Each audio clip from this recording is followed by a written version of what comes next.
మీ నాన్న చనిపోయినప్పుడు ఏడుస్తావా అని అడిగారంట. అస్సలు ఏడవను సార్, అస్సలు ఏడవ. మరి కన్నతండ్రి చనిపోయినప్పుడు ఏడవా?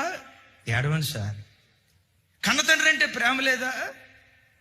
మా నాన్న చనిపోయిన తర్వాత నేను ఏడ్చానో లేదో మా నాన్నకేం తెలుస్తుంది? అరే కన్నతండ్రి చనిపోయిన దానికి నాకు ఏడవ, నీకు ఆ ఫీలింగ్ లేదా? నా తండ్రి బ్రతుకున్న దినాల్లో నేను ఎప్పుడు నా తండ్రికి నవ్వును పుట్టించా, ఆనందాన్ని పుట్టించా, సంతోషాన్ని పుట్టించా. ఆ ధైర్యం నాకున్నది కాబట్టి మా నాన్నను నెమ్మదిగా ప్రభు దగ్గరికి పంపించాను అన్న ధైర్యం నాకున్నది కాబట్టి మా నాన్న చనిపోయిన సంతోషంగా నేను సాగనంపుతా. ఎందుకో తెలుసా? నా తండ్రి బ్రతుకున్న దినాల్లో తండ్రి నేర్పించిన వాడిని కాదు, తండ్రి దుఃఖానికి కారకుడైన వాడిని కాదు. నన్ను బట్టి ఏనాడు నా తండ్రి వీడిని ఎందుకు కన్నాను రా బాబు, ఇలాంటి వాడు నా కడుపుని ఎందుకు పుట్టాడా, వీడు పుట్టకుండా ఉంటే బాగుండేదని ఏనాడు నా తండ్రి అల్లా. ప్రతి క్షణం ముత్యం లాంటి కొడుకుని దేవుడు నాకు ఇచ్చాడు. ఇస్సాకు లాంటి కొడుకుని దేవుడు నాకు ఇచ్చాడు. దానియేలు లాంటి కొడుకుని దేవుడు నాకు ఇచ్చాడు. ప్రతిరోజు నా తండ్రి ఎద నన్ను బట్టి ఉప్పొంగుతూ ఉండేది. ఇంకెందుకు ఏడుస్తా సార్? మా నాన్న ప్రతిరోజు నన్ను బట్టి సంతోషించేవాడు, నా తండ్రిని బట్టి నేను సంతోషించేవాడిని. మా నాన్న మరణదినం కూడా ఆనందంగా నేను కొనసాగించాలని ఆశపడుతున్నా.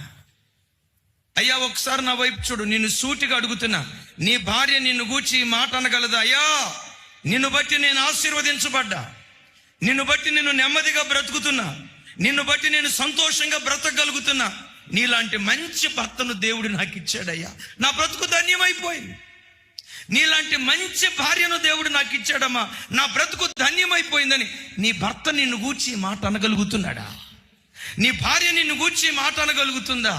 నీ తల్లిదండ్రులను, ఎస్ నీ కడుపును పుట్టిన బిడ్డలు నిన్ను చూసి అమ్మా నీ గర్భాన్ని పుట్టడం దేవుడు నాకు ఇచ్చిన భాగ్యం అమ్మా, నీలాంటి తండ్రి కడుపున పుట్టడం దేవుడు నాకు ఇచ్చిన ధన్యత, నిన్ను బట్టి నేను ఆశీర్వదించబడ్డాను నాన్న అని మీలో ఎవరైనా మీ తల్లిదండ్రులు మీ పిల్లలు మిమ్మల్ని కూర్చి ఆ మాట అంటే మిమ్మల్ని మించిన ధన్యురాలు ఇంకొకరు ఎవరు లేరు.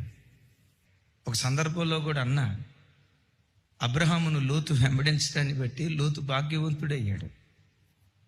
నేను సిగ్గుపడినాను, తాను నాకు అబ్రహాము లాంటిది, నేను లోతు లాంటివాడిని. మా ఇద్దరి కలయిక ఇంత గొప్ప వ్యవస్థలు నిర్మించడానికి దేవుడు కృప చూపించాడు.